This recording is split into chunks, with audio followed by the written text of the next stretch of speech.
आज 28 फेब्रुवारी राष्ट्रीय विज्ञान दिन। या राष्ट्रीय विज्ञान दिनाच्या तुम्हाला सगळ्यांना शुभेच्छा। आणि या दिनानिमित्त मी तुम्हाला आज एक कविता म्हणून दाखवणार आहे। प्रश्न किती कसे असो, उत्तर देते विज्ञान। तुम्ही फक्त शिकत रहा, सोबत देते विज्ञान। का कसे हेच का सांगतो सारे विज्ञान। ऊन वारा पाऊस जग दाखवतो विज्ञान। वाढ विकास जीवनक्रम सारे करतो विज्ञान। खेळ व्यायाम आहार विज्ञान सांगते सगळे विज्ञान। विज्ञानाची आस धरा, प्रगती देते विज्ञान। विज्ञानाचा जय जयकार, भविष्य उद्याचे। माझे नाव कृष्णा गणेश शिंदे, मी रयत शिक्षण संस्थेच्या हुतात्मा राजगुरू विद्यालय पुणे येथे शिकतो। आज राष्ट्रीय विज्ञान दिन दरवर्षी 28 फेब्रुवारी हा दिवस राष्ट्रीय विज्ञान दिन म्हणून साजरा केला जातो। 1828 मध्ये भारतातील प्रसिद्ध भौतिक शास्त्रज्ञ सी.व्ही. रमन यांच्या विज्ञानातील उल्लेखनीय योगदानाला आदरांजली म्हणून हा दिवस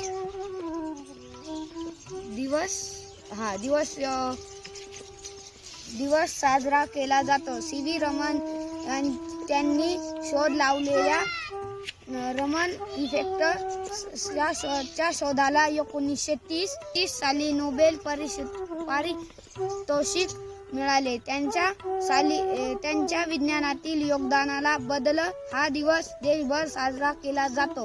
मानवाच्या उन्नतीसाठी विज्ञानाचा अधिक वापर करण्याचा भारताने नेहमीच प्रयत्न केला आहे।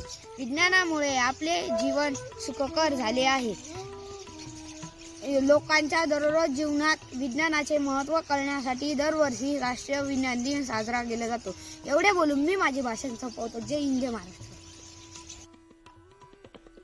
Honorable Sir and my dear friends, I am extremely honored to have such a great opportunity to say few words on National Science Day. Now I would like to tell you why do we celebrate National Science Day. We celebrate National Science Day because on this day the great discovery has done, which is none other than a Raman effect, which was given by the great physicist of India, whose name is Chandrasekhara Venkata Raman, in 1928. On the same day he has invented the Raman effect, and for this he has awarded the Nobel Prize in 1930. Thank you. Good morning, respected principal ma'am, teachers and my dear friends. Myself, Aditi Bathe, friends. I am extremely honored to have such a great opportunity to speak before this honorable gathering about the National Science Day. National Science Day is celebrated on 28th February every year across the India. But do we really know why do we celebrate this day? The National Science Day commemorates the invention of Raman effect by the great Indian physicist, Sir Chandrasekhara Venkata Raman. Sir Raman on this same date had invented the Raman effect in the year 1928. Before this contribution in the field of science, Sir Raman was awarded with a Nobel Prize in the physics in the year 1930. Nobel Prize in the physics they had got in the year 1930. By celebrating this day as a National Science Day, we show our dignity and respect to the famous Indian physicist, his contribution in the field of science. Sir C.V. Raman was born on 7th November 1888 at Tiruchirappalli in Tamil Nadu. On the February 28, 1928, Raman led an experiment with the Indian physicist K.S. Krishnan on scattering of the light. When he discovered the scattering of light, that now scattering of light is said to be as a Raman effect. Raman effect explains the effect on the scattering of the light when passing through the different materials.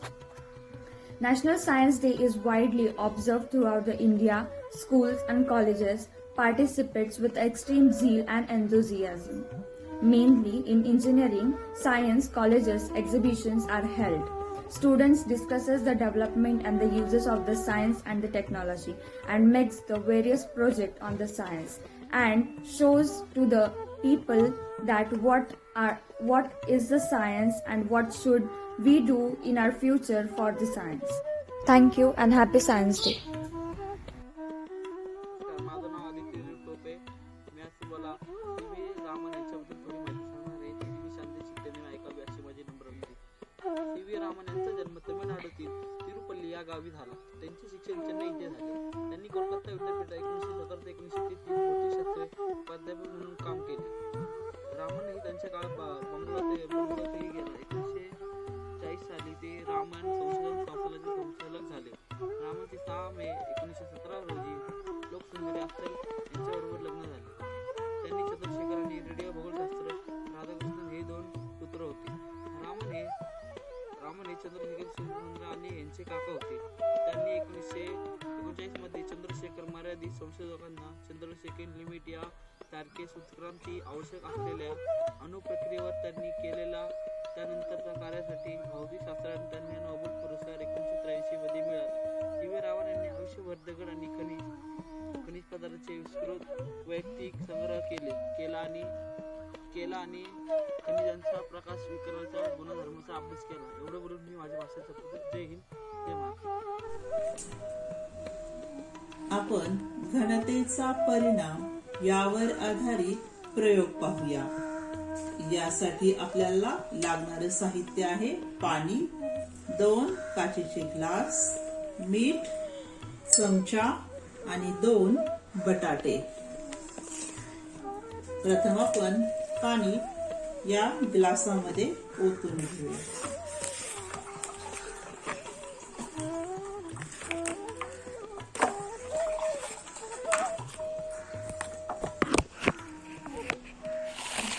एका ग्लासामध्ये आपण मीठ टाकू आणि हे मीठ चांगलं mix करून घ्यायचंय.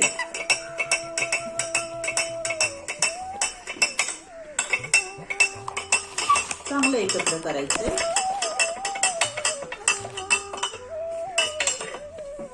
याच्यासाठी मीठ थोडंसं जास्त लागतं.